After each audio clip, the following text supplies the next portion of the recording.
제가 여러분들에게 봉독해 드리도록 하겠습니다. 사도행전 3장 1절부터 10절 말씀까지가 되겠습니다. 제9시 기도 시간에 베드로와 요한이 성전에 올라갈새 나면서 못 걷게 된 이를 사람들이 메고 오니 이는 성전에 들어간 사람들에게 구걸하기 위하여 날마다 미문이라는 성전문에 두는 자라.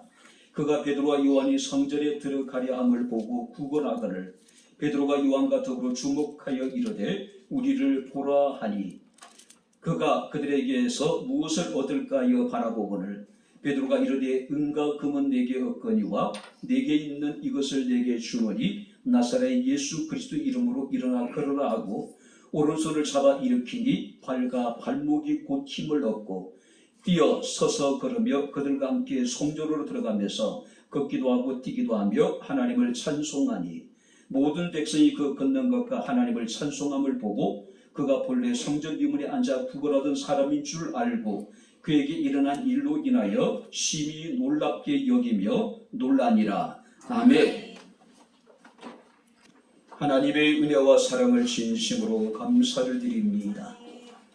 오늘도 거룩한 주의 날을 우리에게 허락하시고 기쁨과 감사와 즐거움과 차분한 심령으로 주님을 예배케 하시고 이 시간 주의 말씀을 청종할 수 있는 은총을 베풀어 주심을 감사합니다.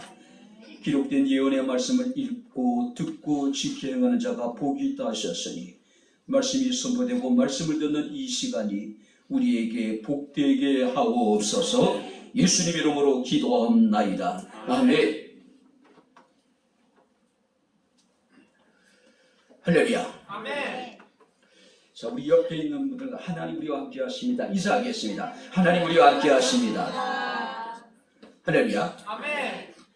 하나님 우리와 함께 하십니다. 아멘. 자, 프란시스라고 하는 분이 계십니다. 돌아가신 지 700년이 지났음에도 불구하고 많은 천주교 신자들뿐만 아니라 우리 기독교인들도 사랑하는, 존경하는, 추앙하는 위대한 신앙의 인물입니다. 그는 평생을 무소유로 글식하면서 바로 오직 가난을 실천하면서 많은 사람들에게 그리스도의 사랑을 증거했던 위대한 신앙인입니다. 자, 낡은 마대에 누더기를 몸에 걸치고 다녔고 허리에는 새끼띠를 두른 그야말로 거지 행색을 하고 그는 세상에서 돌아다닌 사람입니다. 그는 스스로를 나는 하늘 왕의 사자라고 외쳤습니다.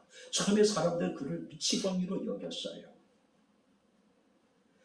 자, 그가 이제 어느 날 교황을 찾게 됩니다. 주님과 깊은 교제를 나누는 단체를 만들기 위해서 이제 교황을 찾아가서 교황과 이런저런 많은 대화를 나누게 됩니다. 그때 교황이 프란시스에게 그런 얘기를 합니다. 이제는 은과 금이 내게 없다는 말은 더 이상 우리에게 할 필요가 없게 되었소.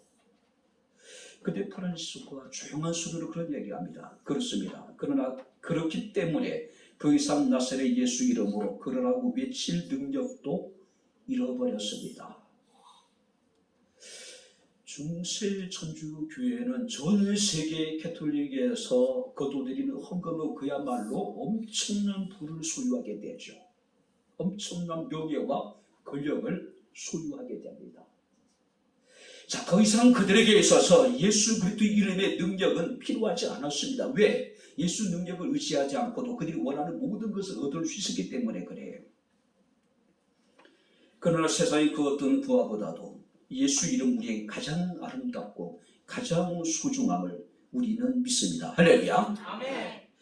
자, 안타까운 것은 오늘날 많은 교회들이 엄청난 금과 은을 가지고 있는 것이 사실이에요.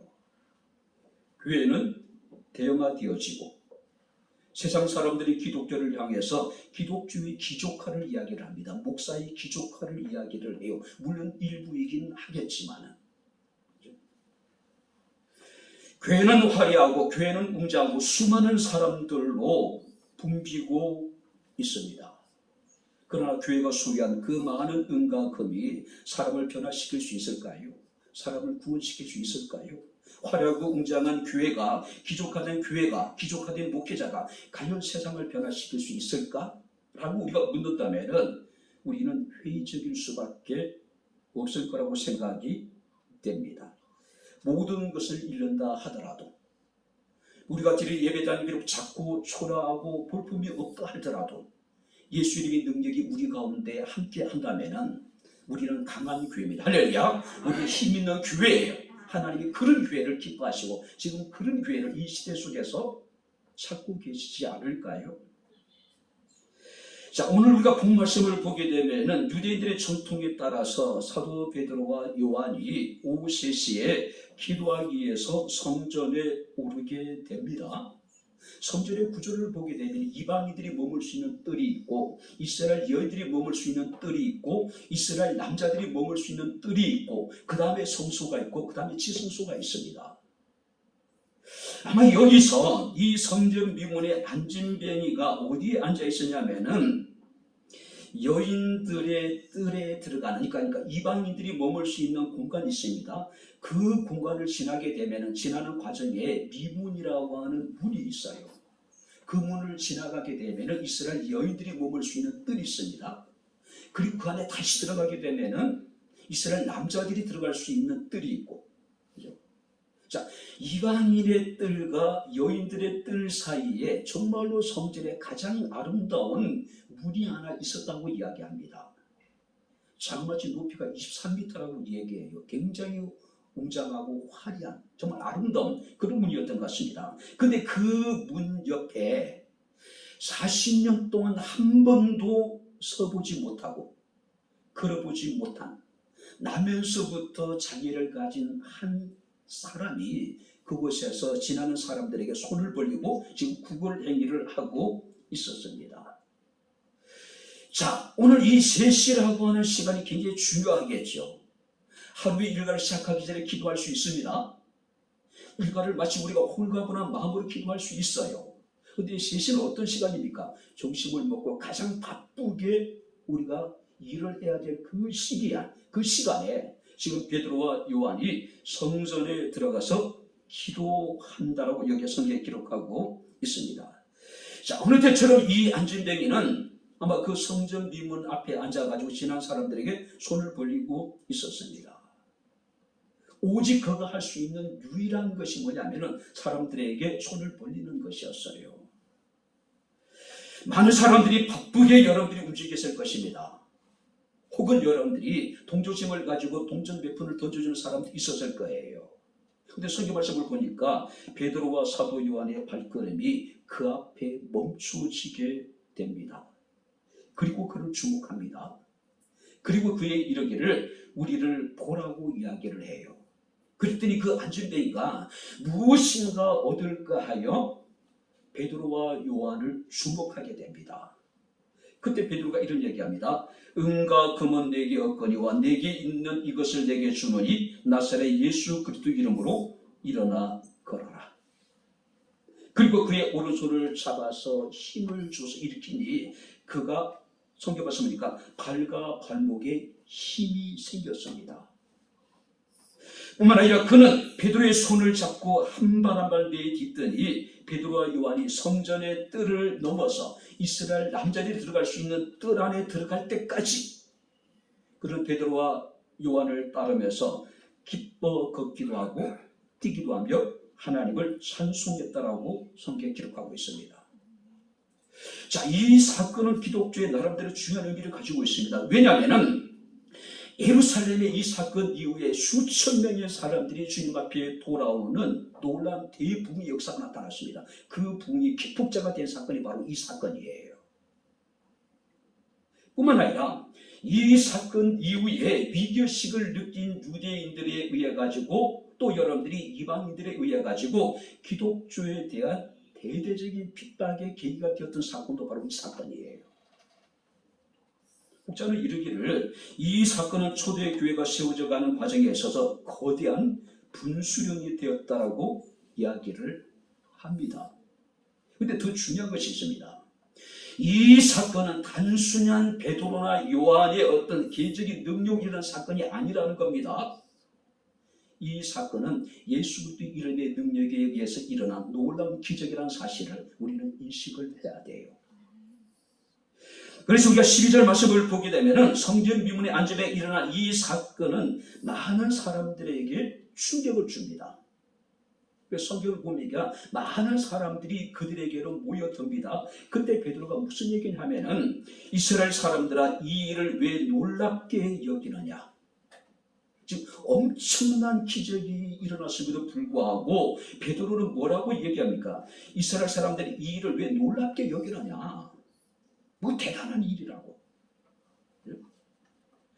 우리 개인의 권능과 경건으로 이 사람을 걷게 한 것처럼 왜 우리를 주목하느냐? 자, 왜 우리에게 주목하느냐? 왜 우리가 마치 이 놀라운 일을 행한 것처럼 우리를 지금 바라보고 있느냐라고 이야기를 합니다. 이 일을 통해서 베드로와 요한이 증거한 건 뭡니까? 예수 이름의 능력입니다. 할렐루야. 어떤 경우에도요.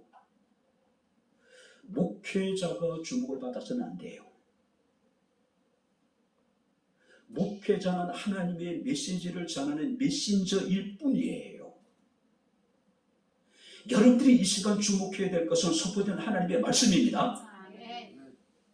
예수님의 능력에 우리가 주목을 해야 돼요. 그런데 오늘날 많은 사람들은 예배를 드리면서 있어도 하나님을 주목하는 것이 아니라 하나님께서 우리에게 말씀하시는 메시지에 주목하는 것이 아니라 메신저가 더 주목을 받는 이상한 일들이 오늘 한국 강단에서 벌어지고 있는 겁니다. 우리 개인의 권능과 경건으로 이 사람을 걷게 한 것처럼 왜 우리를 주목하느냐? 너희가 주목할 대상은 하나님이라는 거죠. 예수님의 능력을 너희가 생각하라는 이야기겠죠. 음과 금은 내게 없거니와 내게 있는 이것을 내게 주노니 나사렛 예수 그리스도 이름으로 일어나 걸어라. 내게 없는 것을 생각하면 속상해요. 그렇죠? 하지만 하나님께서 내게 있는 무엇인가를 내게 주셨다면 그것을 우리가 기뻐하고 감사하고 충분되지 않을까요? 분명히 확실한 것은 내게 있는 것은 내게 없는 그 어떤 것보다도 보배롭고 존귀하며 사랑스럽고 가치 있는 것이란 사실이에요. 여러분들이 지금 추구하고 있는 얻고자 하는 그 무엇보다도 이미 내게 있는 우리 속에 있는 예수 이름의 능력은 그 어떤 것보다도 보배롭고 가치 있고 소중한 것이란 말이에요. 근데 우리 이것을 인식하지 못하는 거예요. 깨닫지 못하는 거예요. 그리고 우리가 얻지 못한 것, 우리가 구하여서 하나님께 받지 못한 것, 구하여도 얻지 못한 그것 때문에 우리는 마음 상해하고 불편해하고 좌절하고 절망할 때가 얼마나 많은지 모릅니다. 다시 한번 여러분들의 말씀드립니다. 이미 우리에게 있는 그것은 우리가 얻지 못한, 얻고자 하는 그 어떤 것보다도 소중하고 가치 있고 아름답다는 사실을 믿으시기에 주 이름으로 축원합니다. 그런 긍지와 자부심을 가지고 우리는 살아갈 필요가 있는 거예요.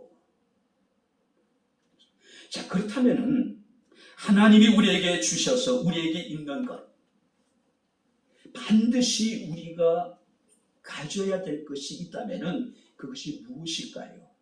우리가 오늘 말씀을 통해서 우리가 몇 가지로 살피면서 함께 은혜를 나누도록 하겠습니다. 자, 먼저 1절을 우리 같이 읽겠습니다. 제9시 기도 시간에 베드로와 요한이 성전에 올라갈새. 제9시 기도 시간에. 자, 여러분들이 유대인들은 당시 하루에 3번씩 기도했습니다. 3시, 6시, 9시. 자, 오늘 우리 시간으로 여러분들이 계산하면 오전 9시, 그리고 정오, 그 다음에 오후 3시. 자, 여기서 올라갔다라고 하는 것은 그들이 올라가고 있었다. 무슨 얘기예요? 이미 2장에 보게 되면 오순절날 성령의 강력한 임재가 주의 제자들에게 나타났습니다. 우리는 오순절 마가다락방의 성령의 여러분들이 강림을 기독교회의 출발이라고 이야기를 해요. 자, 그래도 불구하고 이 베드로와 요한은요, 유대인들의 전통, 유대인들의 간섭에 따라서 하루에 3번씩 계속해서 성전에 올라가서 기도를 하고 있었다라고 하는 사실이에요. 여러분들이 한번 상상해 보세요. 이 2장에 보게 되면 하루에 3,000명의 유대인들이 주께로 돌아왔습니다. 그렇죠? 자, 당시에는 여러분들이 예수를 믿는 그 순간의 제자들이 괴종한 사람들에게 세례를 베풀었어요. 하루에 3,000명이 돌아왔답니다. 자, 그렇다면 사도가 12명이죠. 물론 이제 이 당시까지만 하더라도 가룟유다가 없었기 때문에 이제 마띠아라는 인물이 들어가기 전까지 12명이에요. 그리고 여러분들이 마가다락방의 성령이 강력한 체험을 한 제자의 수가 120명입니다. 자, 그 120명이 다 세례를 주었다 하더라도 하루에 3,000명씩 지금 제자들이 지금 교회 안으로 지금 몰려들고 있는 상황입니다. 그들을 관리해야 되잖아요. 세례를 줘야 되잖아요. 사도행전 그 이후의 말씀을 보게 되면은 사도들이 12명이 중심이 돼서 여러분들이 구제 활동까지 하고 있는 그런 상황이에요. 정말로 눈꽃 뜰 새 없는 그런 굉장히 바쁜 일정입니다. 자, 그런데도 불구하고 성경 말씀을 보니까 제9시 기도 시간에 베드로와 요한이 성전에 올라가서 하나님께 예배를 드리고 하나님께 기도하고 하나님을 찬양했다는 사실이에요. 몰려드는 그 엄청난 사람들을 일일이 관리하기도 힘든 상황이고 세례를 베풀기에도 정말로 여러분들이 부족한 시간이었습니다. 거기다 지금 구제활동까지 제자들이 하고 있었단 말이에요. 정말로 정신없는 그런 상황 속에서도 그들이 정해진 기도 시간에 하나님의 성전에 가서 기도했다는 사실이에요. 무슨 얘기일까요? 자, 그리스도인에게서 아무리 바쁘고 분주한 중에도 기도하는 일을 쉬어서는 안 된다는 것을 우리에게 교훈해 주고 있는 겁니다. 그래서 우리가 사무엘상 12장 23절 말씀을 보니까 기도하기를 쉬는 것이 죄라고 규정을 합니다. 여러분들이 지난 일주일 동안에 특별히 크게 눈에 드러난 두드러진 죄를 지지 않았는지도 몰라요. 그런데 만약에 여러분들이 지난 한 주 동안 내가 기도하지 않았다면 우리는 하나님 앞에서 죄를 지은 사람들입니다. 왜냐하면 사무엘이 이르기를 기도하기를 쉬는 그 자체가 죄라고 이야기하고 있어요.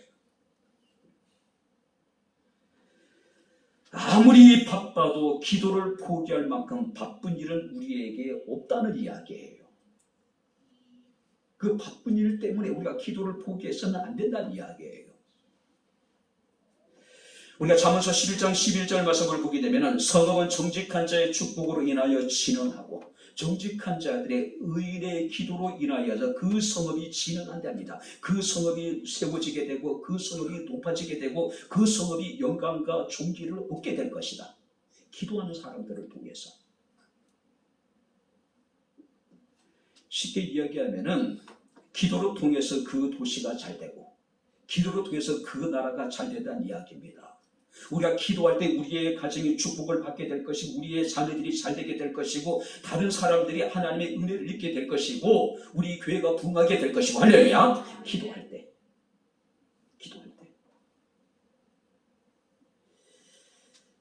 하나님의 은혜로 성지순례를 갔을 때에 카타콤 지하 동굴에 들어갈 수 있는 기회가 로마일 수도 있었고 카파도니아에서도 터키에서도 가봤습니다. 사람 하나 겨우 들어갈 수 있는 입구. 그 안에 들어간 순간에 입이 쫙 벌어집니다. 끝이 없는 지하 동굴 속에서 그들은 거기서 평생을 자신의 신앙을 지켜나가면서 기도하고 예배하고 말씀을 묵상하고 간혹 가다가 로마 관원들에 의해 가지고 카타콤 동굴 속에서 사로잡혀 나오는 사람이 있다 그래요. 그들은 동굴 속에 나오는 순간에 눈이 먼다 그래요. 왜 그럴까요? 평생을 지하에서만 살았던 사람이기 때문에 갑자기 밝은 빛을 보는 순간에 눈이 멀어버리는 거예요. 절체절명의 삶의 위기에 절망적인 상황 속에서도 우리의 신앙의 선진들은 기도하기를 포기하지 않았다는 건 사실이에요. 우리가 여러분 열왕기하 19장 31절부터 말씀을 보게 되면은 아수르 왕 사네립이 유다를 침공하게 됩니다. 이때는 이미 북이스라엘이 아수르에 멸망한 상황이에요. 아수르 왕 사네립 입장에서는 그 여세를 몰아서 남쪽에 있는 유다 왕국도 이제 멸망시키기 위해서 대규모의 군대를 출정을 시킵니다. 유다의 견고한 성읍들이 무너져 버렸습니다. 이제 예루살렘과 주변의 몇몇 성읍들만이 겨우 이제 그 포위당한 상태 속에서 어려움을 겪고 있는 그런 상황이었어요. 아수르 왕 사네립이 편지를 써서 하나님을 모독하기도 하고 이스라엘 왕 히스기야를 모독합니다. 그때 히스기야 왕이 그 편지를 들고 사네립이 변한 편지를 들고 하나님의 성전에 올라가서 하나님께 펼쳐놓고 하나님께 기도합니다. 들으시옵소서, 보시옵소서. 사네립이 어떻게 하나님을 모욕하고 사네립이 어떻게 지금 이 편지를 써서 내게 보냈는지 하나님께서 들으시고 보시라고 그 편지를 펼쳐놓습니다. 그때 하나님께서 선지자를 통해서 히스기야 왕에게 응답하십니다. 사네립 때문에 내가 기도하는 것을 들었노라. 할렐루야. 아멘. 그리고 하나님께서는 유다의 회복과 구원에 대해서 약속을 하십니다. 그리고 말씀하십니다. 여호와의 열심히 이 일을 이루리라. 할렐루야. 아멘. 우리가 기도하면은요, 하나님이 하나님의 열심으로 우리가 기도하는 그것을 반드시 이루신다는 사실을 믿으시기를 주의 이름으로 축원합니다. 아멘. 내가 생각에 머물러 있으면은 내가 일을 해야 돼요. 근데 내가 생각하고 있는 것을 하나님께 아뢰면은 하나님이 당신의 열심으로 우리가 하나님께 구한 그것을 반드시 이루어 주실 것이라는 이야기예요. 근데 우리는 생각만 하고 있는 겁니다. 내 속에 생각하고 있는 것을 우리 입술 열어서 하나님께 기도하면은 하나님의 열심히 그 일을 이루어 주실 텐데 우리는 기도하지 않는 거예요. 우리가 6절 말씀을 보게 되면은 베드로가 그 남에서부터 안진병이 된 사람에게 나사렛 예수 그리스도 이름으로 걸어라. 이것도 이동호 목사님이 기도라고 표현하더라고요. 어떤 기도라고 하냐면은 명령기도. 명령기도. 언제부터인지 저도 이런 기도를 잊고 지금 목회를 하고 있는 것 같아요. 처음에 고등학교 2학년 때 은혜를 받고 신학을 하고 그 다음에 이제 나름대로 이제 기도도 하면서 이런 명령 기도가 참 많았던 기억이 납니다. 근데 이런 명령 기도가 어느 순간에부터 내 입에서 끊어져 있는 거예요. 예수의 이름에는 능력이 있습니다. 할렐루야. 아멘. 우리가 주의 이름으로 여러분 우리가 명령하면 하나님께서 우리의 명하신 그것을 이루어 주실 텐데 우리는 기도하지 않는 겁니다. 예수 이름의 능력을 우리 온전히 신뢰하지 못하는 거예요. 그러니까 명령 기도하지 못하는 겁니다. 여러분들이 에낙고레라고 하는 이야기를 들어보셨습니까? 부르짖는 자의 셈. 부르짖는 자의 셈, 에낙고레. 자, 삼손이 블레셋과의 어떤 여러분들이 싸움을 벌이게 됩니다. 그 싸움은 굉장히 치열했습니다. 나귀 덮개 하나를 가지고 이 삼손은 블레셋 사람 1000명을 때려 죽여요. 근데 삼손도 우리와 같은 성전을 가진 사람이었잖아요. 1000명, 일당 100이 아니라 일당 1000의 싸움을 벌입니다. 그리고 1000명을 쳐 죽여요. 근데 삼손은 그 싸움 위에 엄청난 갈증을 느끼게 됩니다. 삼손이 심히 목이 말라 여호와께 부르짖었다고 성경에 기록하고 있습니다. 그때 하나님께서는 한 우묵한 곳을 터뜨리셨더니 그곳에서 물이 나왔다. 그래서 삼손이 그 물을 마시고 정신이 회복되는 모습을 우리가 보게 됩니다.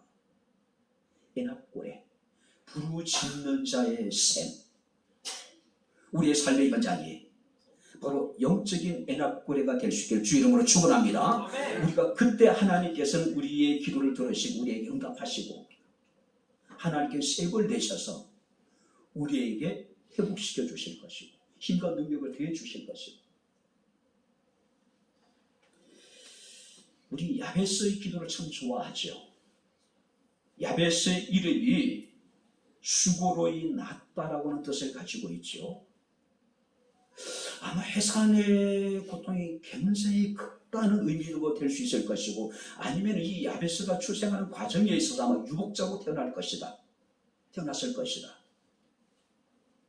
야베스가 복중에 있는 동안에 아마 그 아버지가 어떤 일로 인해서 세상을 떠났을 가능성도 있습니다. 그래서 야베스의 어머니가 아들을 낳고 그 이름을 야베스라고, 수고로이 낳은 자식이라고 이야기를 하게 되는 겁니다. 자, 수고로이 낳아졌고 그가 만약에 유복자라면 아버지 없이 그는 어린 시절을 보낼 수밖에 없었겠죠. 그의 삶 우리가 구체적으로 설명하지 않더라도 굉장히 힘든 삶이었을 가능성이 있습니다. 자, 어쩌면 그는 몸이 약했을 것이고 많은 어려움과 환난을 겪을 수밖에 없을 것입니다. 그럼에도 불구하고 야베스가 하나님께 부르짖어 기도하게 됩니다. 주께서 내게 복을 주시려거든 나의 지경을 넓히시고 주의 수로 나를 도우사 나를 환난에서 벗어나 근심이 없게 하소서 하였더니 하나님이 그가 구하는 것을 허락하셨더라. 할렐루야. 아멘. 하나님이 그가 구하는 것을 허락하셨대요. 그의 지경을 넓혀주셨고 환난과 근심에서 벗어나게 하셨고, 다른 형제들보다도 그는 소중한 자, 귀중한 자가, 존귀한 자가 되었다고 성경에 기록하고 있습니다. 환경적으로, 태생적으로. 어쩌면 이 야베스의 인물은 굉장히 어떤 저주스러운 삶이 아니었을까요? 자, 그럼에도 불구하고 그는 하나님께 기도함으로 그 저주를 축복으로 바꾸었다는 사실이에요. 예레미야 33장 2절 3절 말씀을 보게 되면 하나님께 자기 백성에게 선포하십니다. 이를 행하시는 여호와, 그것을 만들며 성취하시는 여호와, 그의 이름을 여호와라 하는 이가 이같이 이르시도다. 너는 내게 부르짖어라. 내가 내게 응답하겠고 내가 알지 못하는 크고 은밀한 일을 내게 보이리라. 우리가 기도하면은 우리가 알지 못하는 크고 은밀한 일을 하나님 우리에게 나타내시겠대요. 자, 크고 은밀한 일이라는 건 무엇일까? 제가 메시 성경을 찾아보니까 내 스스로는 결코 깨닫지 못할 경이로운 일, 놀라운 일들을 하나님이 행하시겠다는 거죠. 하나님께 속한 숨겨진 것들을, 우리가 이해할 수 없는 것들을 하나님께서 우리에게 나타내시겠다는 이야기예요. 신명기 29장 29절에 보니까 감추어진 일은 하나님께 속한 것이고 드러난 일은 우리에게 속한 것이래요. 하나님께 속한 감추어진 그 일을 우리가 기도할 때 하나님 우리에게 나타내시겠다는 이야기예요. 날마다 기도함으로 하나님의 놀라운 일들을, 우리가 경험하지 못했던, 우리가 상상할 수 없었던 일들을 경험할 수 있는 바로 저와 여러분들의 삶이 될 수 있기를 주 이름으로 축원합니다. 두 번째 말씀을 보시기 바랍니다. 4절입니다. 같이 읽겠습니다. 베드로가 요한과 더불어 주목하여 이르되 우리를 보라 하니. 우리에게 있어야 될 것이 무엇일까요? 어렵고 힘든 중에 있는 사람들을 향한 따뜻한 그리스도의 마음. 오늘 베드로와 요한은 이 40년 동안 한 번도 선 적도 없고 걸어본 적도 없는 그에게 지금 주목하고 있었다는 거예요. 5셋입니다. 어쩌면 여러분들이 많은 사람들이 급히 서둘러 기도 시간에 놓지 않으려고 아마 빠른 걸음으로 성전을 오르고 있지 않았을까요? 자신의 너무나도 정신이 없기 때문에, 너무나도 여러분들이 바쁜 상황이기 때문에 누구도 그를 주목하지 못한 상황이에요. 아니, 여러분들이 사람들이 그를 봤다 하더라도 늘 거기에 있었기 때문에 사람들은 그가 있다라고 하는 사실조차도 그래도 인식하지 못하는 그런 상황이었을 거예요. 이런 일이 하루 이틀도 아니고 뭐 새롭게 느껴지는 일도 아니고, 그죠? 그냥 사람들이 빠르게 자신의 일에 여러분들이 분주한 상황입니다. 일부의 소수의 사람들만이 그에 대한 동정심을 가지고 불쌍히 여기는 마음으로 동전을 던져주기도 했을 겁니다. 어쩌면 이 40년 동안 한 번도 걷지 못했던 이 사람조차도 자신의 근본적인 그 문제에 대해서는 관심이 없었을 거예요. 오직 사람들이 오고 가면서 던져주는 동전 하나하나에 그런 오직 관심이 있었을 뿐이었습니다. 왜 그랬을까요? 유대인들의 어떤 여러분들이 사상에 의하면은 사람들이 육체적인 질병은 그 조상들의 죄의 결과이거나 그 사람의 죄의 결과로 사람들이 여기고 있었어요. 어쩌면 40년을 안진병으로 생활했던 이 사람은 그 자신의 처해 있는 상황을 운명으로 받아들였을 거예요. 자신이 알지 못한 자신의 조상 가운데 누군가의 범죄로 말미암아 자신이 이런 모양을 하고 세상에 왔다고 생각했을 거예요. 어쩌면 자기 자신을 모르는 사이에 어떤 죄를 지었기 때문에 자신이 이렇게 되었다고 생각할 수도 있었을 거예요. 그런데 성경 말씀하니까 베드로와 요한은 가든 바쁜 걸음을 멈추고 그를 주목합니다. 그리고 이르기를 우리를 보라고 이야기를 해요. 누가 보면 성경에 이렇게 말씀하고 있습니다. 아니, 성경은 그에 대해 이렇게, 누가는 사도행전 이렇게 얘기하면 그가 무엇인가를 얻고자 기대를 가지고 사도들을 빤히 쳐다보고 있었다.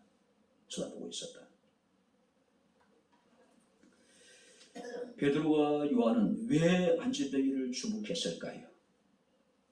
아무도 관심을 두지 않고, 어쩌면 자기 자신조차도 자신의 어떤 그 근본적인 문제에 대해서 관심을 두지 않았던, 생각하지 않았던 그에게를 주목하고 있었을까요? 시근하고 불쌍히 여기는 마음이 있었기 때문이 아닐까요? 그죠?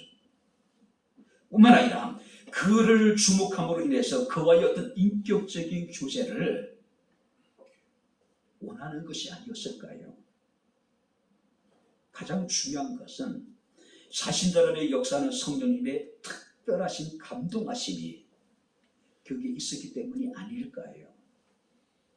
우리에게 있어야 될 것은 바로 이런 마음이 아닐까요? 예레미야가 1장 12절 말씀을 보게 되면은 선지자 예레미야는 오직 자신의 분주하며 정신없이 빠르게 다니는 사람들을 향해서 지나가는 모든 사람이여 너희에게는 관계가 없는가? 나와 같은 고통 같은 나의 고통 같은 고통이 있는가 보라고 이야기를 해요. 사람들은 다른 사람의 고통에 대해 관심이 없어요. 무관심합니다. 오직 자신의 일에만 분주해요.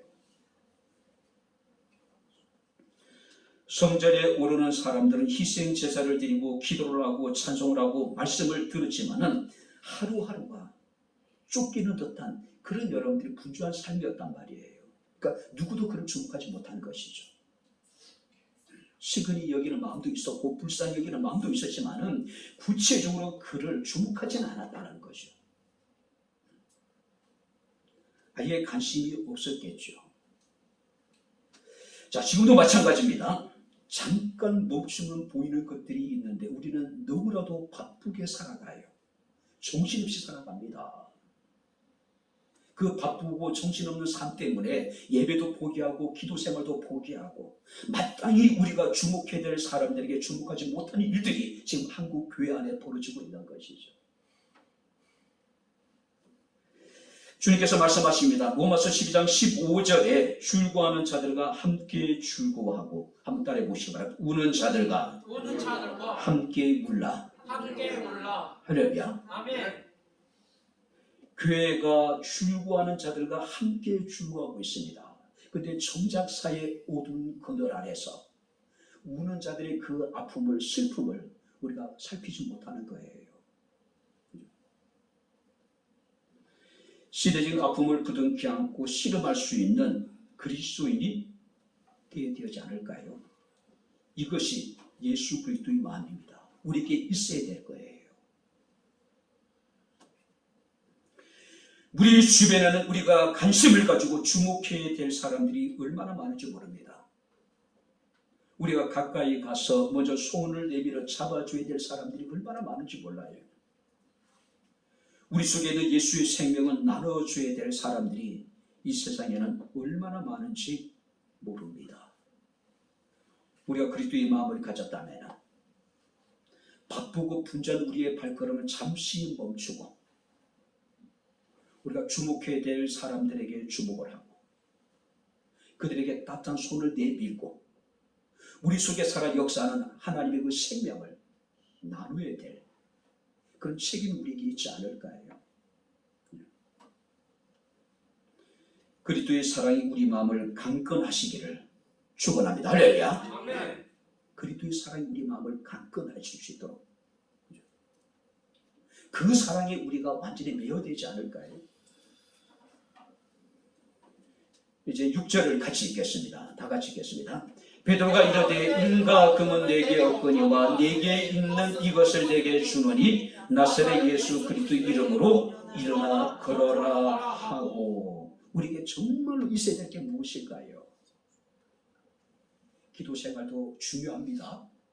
그리스도의 마음을 갖고 먼저 손을 내미는 것도 중요합니다. 그런데 더 중요한 것입니다. 예수 그리스도의 이름의 능력. 아멘. 할렐루야. 아멘.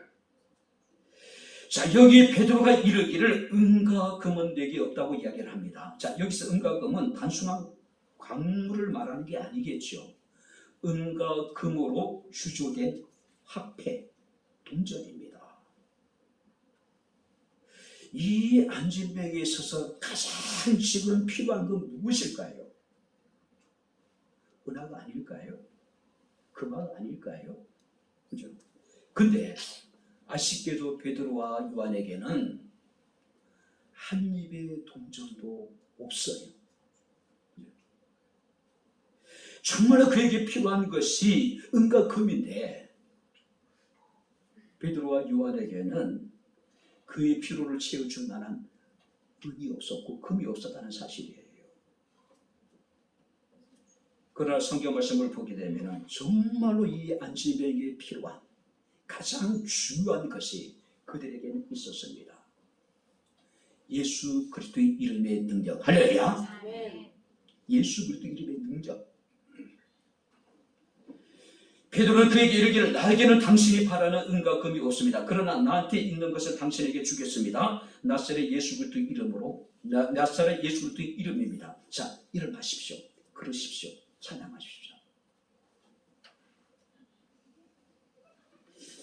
당시 사도들은요 종종 가난한 사람으로 묘사가 됐어요. 자, 물론 여러분들이 초대교회 성도들이 서로 재물과 물건을 통용을 합니다. 함께 사용을 해요. 그야말로 완전한 공산주의가 초대교회 실현이 되어졌죠. 여러분들이 사상적으로 공산주의를 물리적인 힘으로 남의 것을 빼앗아서 균등하게 분배를 하는 것이라면 기독교 공산주의는 뭡니까? 사랑이에요. 사랑으로 자신의 것을 아낌없이 내어놓는 겁니다. 그죠?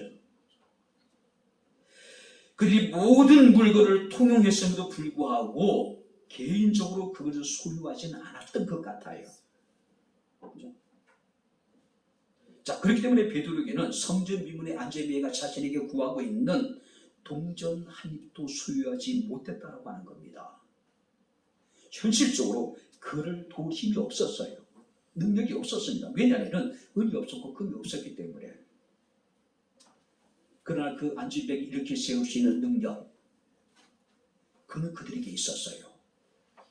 예수 이름의 능력입니다. 할렐루야. 나사렛 예수의 이름입니다. 만약에 여러분들이 은화를 주고 금화를 준다면 일시적으로 한두 개의 여러분들이 먹고 사는 문제를 해결할 수도 있겠죠. 그러나 근본적으로 그 안주병의 문제는 해결되지 않습니다. 그러나 예수 그리스도의 이름은 영원히 우리에게 유기됩니다. 영원한 우리의 생명을 주게 되는 겁니다. 그래서 베드로가 나사렛 예수 이름으로 그에게 명합니다. 일어나 걸어라고요. 많은 사람들은 무엇이 더 가치 있고 무엇이 더 중요한지를 망각해버리고 살아가는 사람들이 얼마나 많은지 모릅니다. 그래서 자신이 원하는 그것 때문에 예수들을 포기해요. 돈 때문에, 명예 때문에, 성공 때문에, 육체적인 어떤 유익을 위해서 예수들을 포기해버려요. 문제는요, 목회자들에게도 문제가 있어요. 예수 그리스도의 이름으로 주기보다는 은과 금을 주려고 합니다. 설교 메시지의 초점도 예수 그리스도가 아니라 세상적인 번영을 이야기합니다. 축복을 이야기하고 평안을 이야기합니다. 위로를 이야기를 해요. 예수 그리스도 이름 안에 모든 것이 다 들어있는데 이것을 제외하고 도외시하고 다른 것들을 사람들에게 집중하게 만드는 겁니다. 많은 분들이 축복 기도를 합니다. 근데 그 축복 기도가 예수 그리스도로 채워지는 것이 아니라 오직 은과 금으로 채워지게 됩니다. 어리석은 부자의 비유를 통해서 이 부자에게는 많은 소출이 있었습니다. 몇 년 동안 평안히 먹고 쉬고 여러분들이 살 수 있는 모든 것이 다 갖춰져 있었어요. 그런데 주께서 말씀하십니다. 어리석은 자여 오늘 밤에 내 영혼을 도로 찾으리니 그럼 내가 예비한 것이 누구의 것이 되겠냐고 이야기합니다. 어쩌면 여러분들이 우리가 어리석은 사람이 아닐까요? 예수 이름 안에는 길이 있습니다. 그것은 진리가 있습니다. 생명이 있습니다. 우리에게 있어야 될 가장 소중한 것이 무엇일까요? 은과 금은 없을지 모르지만 예수 이름의 능력은 우리에게 있습니다. 할렐루야. 그래서 우리는 가난한 자 같은 우리 부유한 자가 될 수 있는 겁니다. 우리는 약한 자 같으나 강한 자가 될 수가 있는 거예요. 망하는 자 같으나 우리는 성공하는 자가 될 수가 있는 거예요. 예수 이름 능력이기 때문에. 이제 말씀을 마치도록 하겠습니다. 여러분들이 최근에 인터넷 뉴스에 보게 되는 그 백종원 씨의 예산, 전통시장의 백종원 거리, 그 예산 같은 시골에 사람들이 누가 갈까요? 그래서 이제 전통시장을 살리기 위해서 백종원 씨가 자신의 이름을 걸고 오랜 시간 동안에 이제 프로젝트를 작동을 하죠. 그죠? 주말 되게 되면 정말로 이제 뭐 주차할 공간이 없을 정도로 그야말로 예산 시내가 상당히 사람들을 붐빈다고 얘기를 하잖아요. 국밥거리에 가게 되면 줄을 서서 먹어야 된다고 얘기를 하잖아요. 까다롭게 위생 이런 문제를 관여하다 보니까 사람들이 이제 백종원 씨에 대해서 불편한 마음을 가지게 되죠. 우리를 내버려둬라. 우리가 하고 싶은 대로 하겠다. 아니 노점상들을 데려다가 이렇게 그죠. 백종원 씨 이름을 걸고 백종원 거리라고 거리를 만들어 놓고 이렇게 이제 도와줬더니 좀 어느 정도 먹고 살만 하니까 우리가 알아서 할 테니까 더 이상 관여하지 말라. 그래 얼마 전에 백종원 씨 그 거리라고 하는 편말을 떼어버렸죠. 다시 이제 그 상인들이 백종원 씨 찾아가서 도와달라고 이야기를 한다 그래요. 그죠? 다시 돌아가가지고 그건 일부 사람들의 이야기다. 사람들이 찾지 않는다. 당신이 원하는 우리가 다 할 테니까 우리 좀 도와달라. 그렇게 얘기했다 그러잖아요. 백종원 씨라고 하는 한 사람의 이름을 건 전통시장의 국밥거리가 그로 인해 가지고 생기를 찾습니다. 살아나요. 사람의 이름에도 이렇게 능력이 있다면 예수 그리스도 이름에는 어떤 능력이 있을까요? 백종원 씨와는 비교할 수 없는 어마어마한 능력이 주의 이름에 있습니다. 할렐루야. 우리에겐 이런 능력을 우리가 가지고 있습니다. 우리는 무엇을 하든지 예수 이름으로 찬송하고 예수 이름으로 예배하고 예수 이름으로 감사하고 예수 이름으로 우리가 기도하지 않습니까? 예수 이름의 능력입니다. 오직 우리가 가장 소중한 것 예수 그리스도가 아닐까요? 그의 이름으로 기도하고 그의 이름으로 우리가 사랑을 나누고 그의 이름으로 이 땅에 죽어가는 많은 사람들에게 예수의 생명을 전가할 수 있는 우리 백향목교회, 우리 백향목에 살아가는 모든 성도들이 될 수 있기를 주님 이름으로 축원합니다. 기도하겠습니다. 좋으신 아버지 하나님, 하나님의 은혜와 사랑을 진심으로 감사합니다. 은과 금은 없고 세상의 사람들 앞에서 자랑할 만한 것이 없다 할지라도 우리 속에 예수 이름의 능력이 있으니 이 예수 이름으로 기도하게 하시고 이 예수님의 이름으로 우리가 주의 사랑을 증가하게 하시고 이 예수님의 이름으로 이 땅에 죽어가는 많은 영혼들에게 예수의 생명을 증가할 수 있는 우리 백향목교회 사랑하는 모든 성도들이 되게 하옵소서.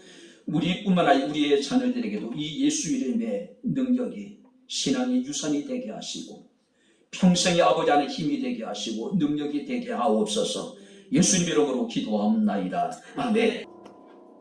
이제는 우리 주 예수 그리스도의 은혜와 하나님의 크신 사랑과 성령님의 교통 조절의 충만 역사 인도하시니 예수의 이름으로 살아계신 하나님께 예배하며 찬양하며 기도한 주의 사랑하는 모든 성도들 머리머리 이에 저희들의 가정과 직장과 사업장과 이 교회와 이 나라 이 민족 위에 지금부터 영원토록 함께 있을지어다.